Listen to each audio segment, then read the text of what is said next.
by Katrina Kaif, Being Human by Salman Khan, HRX by Hrithik Roshan, Sculpt by Shahid Kapoor, Hyphen by Kriti Sanon, House of Patori by Saif Ali Khan, So Easy Nails by Sonakshi Sinha.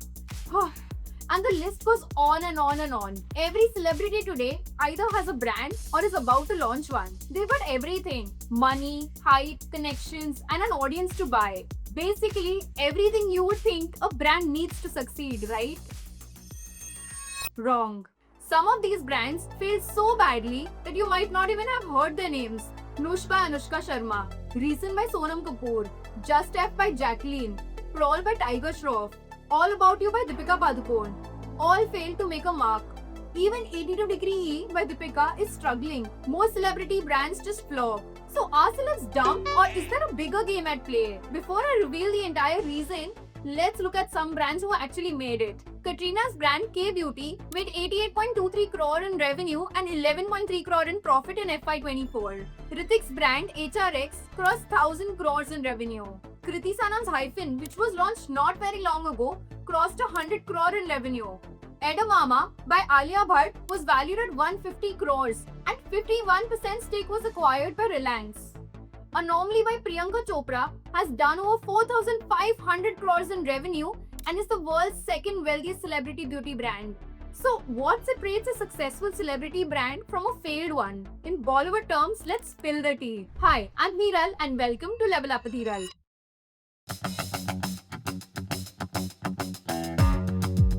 We did our research for all these brands, compared the ones that succeeded with the ones that didn't, found some interesting patterns. But first, let's understand, why do celebrities even launch brands? And where did all of this begin? One big obvious reason: security. See, fame is unpredictable. Let's be honest. Movies can flop, audiences might just stop liking you, and in Bollywood, careers can end overnight. Govinda, Imran Khan, Amisha Patel, Bipasha Basu, Rani Mukherjee, Lara Dutta, and many more actors like this, all of them gave back-to-back super hits at a point, but slowly faded away from the spotlight. Controversies can also explode out of nowhere. Like Amir Khan, he was dropped by Snapdeal after he made a comment about growing intolerance in India. I think in the last maybe 6 months, 8 months, there has been a growing sense of despondency, I would say. For the first time, Kiran says, should we move out of India? Now that's a disastrous and very big statement for Kiran to make to me. And just like that, endorsements gone. That's why having your own brand gives you stability. No matter what's happening in their career, a successful brand can still bring in steady profit. And then there's peer pressure. When everyone around you is launching something, it's hard not to jump in. Of course, there's also the investment angle. You obviously make way more money from a successful business than brand deals. And not just products.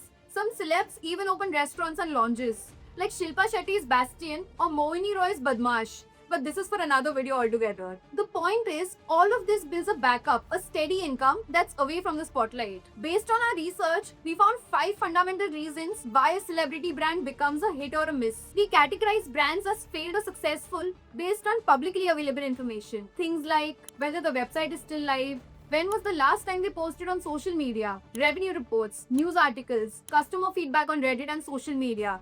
Let's break down each brand across specific aspects to understand why it failed or succeeded.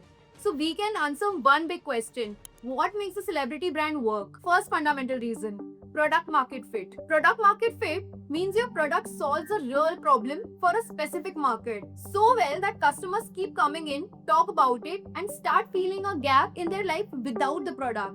Let me explain. When you wake up in the morning, drive to work, which is a 30-minute commute, you work hard all day, sit on a fairly uncomfortable chair at work, drive back home, but it's rush hour, so you take now 45 minutes to reach home. You have your dinner and try to sleep. But just because your pillow is so basic, you just don't get the right posture to sleep in. And you wake up with a horrible neck and a back pain. Very annoying, right? This exact problem was tackled by Fredo. They have multiple pillows which cater to specific needs: to sleep, for your back, for drives, for your office chair, etc. It solves real problems like back pain, foot pain, and sleep disturbances. In fact, I've been using it myself and have reached a point where I will not go back. And this, my friends, is the perfect example of product market fit. So if the product market fit does not happen, It doesn't matter how famous you are or how viral your launch goes. You can burn crores on marketing, but the product just won't stick because the market never felt its need in the first place. Just like this, there were the mass brands like Lakme on one end and premium brands like MAC on the other. K-Beauty perfectly fit in between and was priced between $399 and $1299. There was a clear gap in the market for affordable, high-quality makeup products with multiple shades, especially targeted to Indian skin tones. India needed an inclusive makeup brand that actually understood the diversity of Indian skin, not just fair, but dusky, wheatish, deep, and everything in between. HRX did the same. There was a clear gap between local unbranded gym wear and international giants like Nike and Puma. That's where HRX stepped in, offering solid quality fitness apparel at nearly half the prices of global brands while still giving you that premium feeling. Edamame by Alia Bhatt also found the sweet spot, a homegrown eco-conscious brand for kids' clothing. There wasn't much like it in India. They created demand by standing for sustainability. Now let's talk about some brands that actually missed the mark. 82 Degree by Deepika Padukone positions itself as a luxury skincare brand with products priced between 1200 and 2900 rupees. This directly competes with established premium brands like Forest Essentials, Kama Ayurveda, Clinique, and Estee Lauder, which are honestly much better in my opinion. Now, all these brands were offering similar products, and 82 Degree did not offer anything unique to stand out in the crowd. I mean, who buys a 1800 rupee sunscreen without any differentiated skincare benefit in India? I'm sure you already have your go-to brands, and there's no reason to switch, especially when the pricing is so off. That's why the brand ended up with a 23.44 crore loss in FY24. Deepika Padukone, she launched 82 Degree East, Yes. right? And as long as we've heard, the brand is not doing really well because the reviews on there, at least on the social media, is that it's too expensive. Reason, Noosh, and Skull struggle to differentiate themselves in a market already saturated with similar offerings. No real reason for anyone to switch from the existing brand, and that's why all brands had to shut down. Reason's last Instagram post was in Jan 2020, and Noosh's last post was in Jan 2022. Skull's last post was in November 2019, and websites of all these brands are also down. Second fundamental reason, the product quality and innovation. A majority of celebrity brands enter saturated spaces like fashion or beauty, which means the product has to be a hero as much as you are. You can't just be a celebrity face. You need to stand for something new. But here's what most celebrity brands actually do. Launch a copycat product, slap their name on it, shoot a promo video, and post it on socials. There's no unique formulation, no innovation. Again, in the case of 82 Degree E, the brand looked premium, but the products were not up to the mark as per customer feedback. So that's another product miss. Now compare that to K-Beauty. When Katrina speaks, she goes deep into ingredients, quality, product, textures, why she picked them, and how they suit the Indian skin. The product quality just shows, and that's why it scaled. And it scaled so well that now it's expanded to the UAE also. Noosh had another issue altogether. As a part of the launch promotions, this video shows that Anushka Sharma was personally involved in designing the label. But soon after, the internet found several designs that were copied from Chinese suppliers. The controversy blew up, and eventually, the plagiarized products were pulled down. And it broke the trust of her fans, and eventually the brand had to shut down. And you know how the name Noosh came in? Noosh is made from 4 characters of Anushka. Now I don't know how good of a branding it was. Third fundamental reason. Now this is a special point, and I will talk about this in the end. Fourth reason. Extension of their personality. The brand should feel like a natural extension of what the celebrity stands for. It should match their personality, not feel like a random collaboration. Like Kriti seems like someone who genuinely cares about skincare and follows a routine that reflects on her skin. A minimal skincare brand like Hyphen perfectly matches her clean and calm personality. Priyanka Chopra started Anomaly to fix what she felt was missing in hair care. Products that are affordable, eco-friendly, and high quality. She wanted to create something that works for all hair types and is inspired by Indian hair rituals, all without the high price tag. In fact, Anomaly's packaging is also made from 100% recycled plastic. Hrithik Roshan has always been about fitness. He has always had those perfect six-pack abs. So performance and activewear brand like HRX aligns perfectly with his personality. Even Nikhil Kamath spoke about it in his podcast. That's one. Ritik is India one still. Sorry, that's one. I think the other thing also is I think Ritik, by the way, was India one, was consistent. Also picked the right platform and Yeah, partnered. and the right product also. And the right product. I was coming to the Exactly. product. Product yeah. and platform both were very good. I mean, And So- you had the distribution and the reach also. And then, if you had to build a brand around Ranveer Singh, it would probably be around energy and sexual well-being. Ranveer Singh co-founded Super U Bars and came on board as an investor and co-founder at Bold Care. It's still early to say how both brands will do, but Bold Care is doing well so far. Also, their personality and involvement reflect in marketing and communication of the brand, which makes people attached to the product. K-Beauty is a great example of authentic marketing. Katrina openly talks about her brand, shares makeup tutorials, and posts tips and hacks, making herself feel accessible. Campaigns like It's K to be okay and collaborations with Kusha Kapil and Saina Nehwal made the brand relatable. Both HRX and Hyphen focus on community building by user-generated content on the social media, so that customer feels a part of a community. Marketing needs to feel authentic. It should look like the actor genuinely uses their own products, like Parul Gulati does. Now on the other hand, Skuld, Reason and Lush didn't feel aligned. The actresses' personal identities were never clearly reflected in the brand. Despite being fashion icons, they lacked a clear direction, neither reflecting a luxury fashion persona nor catering to a niche. They never prioritized community and value communication, instead relying on plain surface level marketing. 5. Pricing that makes sense. Now, most celebrities charge a premium on the product just because they have their name attached to the brand. But India is a price sensitive market. Overpricing leads to disinterest among audience. 82 Degrees product pricing was quite expensive.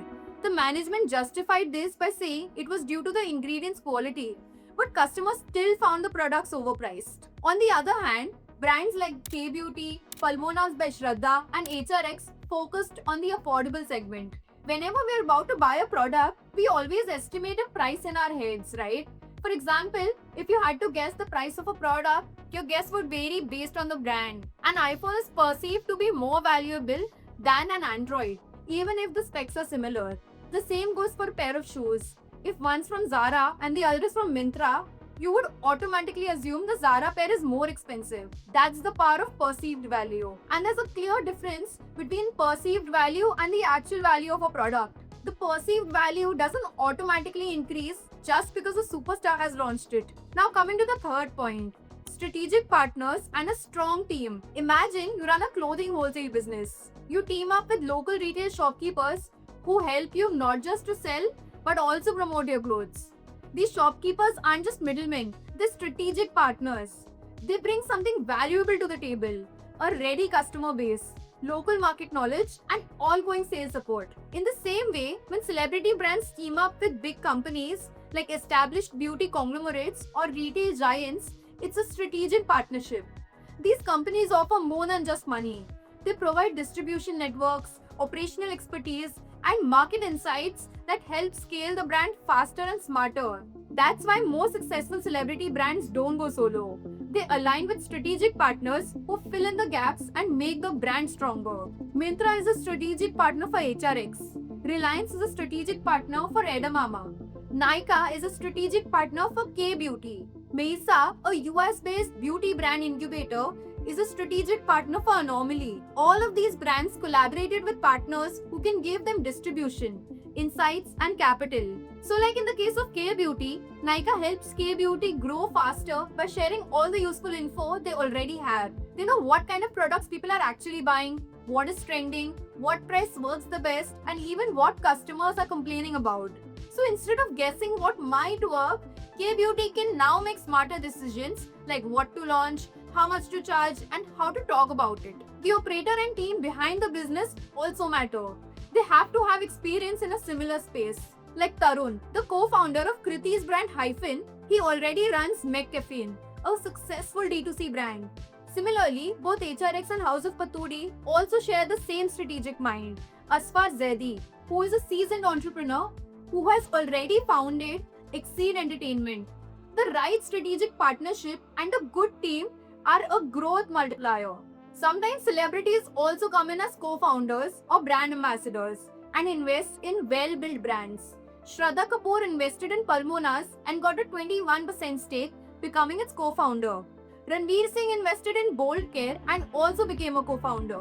Kareena Kapoor invested in Quench Botanics and became a co-owner of the skincare brand. Samantha Ruth Prabhu invested in and became a co-founder of Secret Alchemist.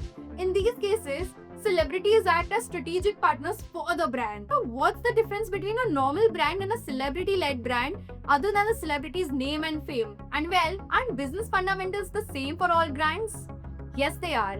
Whether it's a new age D2C brand or a celebrity-led brand, the pillars of business, product market fit, pricing, customer retention, quality, and trust remain constant. But here's where celebrity-led brands differ. Let's understand from an example. Let's say Suresh launches his own brand that sells chappals. In order to get customers, he runs ads on social media, spending 10,000 rupees a month and acquiring 40 customers. That means he's spending rupees 250 to acquire each customer. In marketing terms, this is called customer acquisition cost or CAC. Now each customer buys a product worth 500 rupees. That's the revenue per customer. Suppose the cost of goods, distribution and other expenses make up 50% of the product's price, that is 250 rupees. So technically, Suresh isn't making any profit unless the customer comes back and buys again. That's the reason retention is super duper important for businesses. The higher the retention, the higher the revenue per customer and the higher the profits. In fact, according to Harvard, increasing customer retention by just 5% can boost profits by 25% to 95%. And it is always easier to maintain an old customer than acquiring a new one. And this is where celebrity-led brands have two key advantages over traditional D2C brands. Celeb-led brands already have an audience, their fans. So they don't have to spend that much or at all on acquiring initial customers. But because the celeb already has trust and influence, the cost to convert a fan to a buyer is much lower, means lower CAC, if product market fit is right. But that initial hype may bring in the first set of buyers, but not necessarily repeat buyers.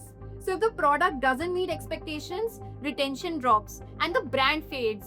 And that's the biggest reason most celebrity brands fail. So what can we learn as business students? Retention is everything. Hype helps you start, but repeat rates build the brand. Authenticity in marketing beats celebrity-driven hype. Brands built on strong values, real stories, and genuine customer value will always outlast the buzz of a famous face. The fundamentals never change.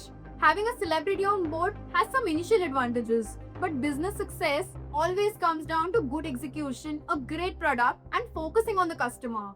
What are your thoughts about celebrity brands? Tell us in the comments below. Don't forget to hit the like button if you enjoyed this breakdown and subscribe to Level Up with Hiral for more such interesting breakdowns. Thanks for watching and I'll see you next week. Ciao for now.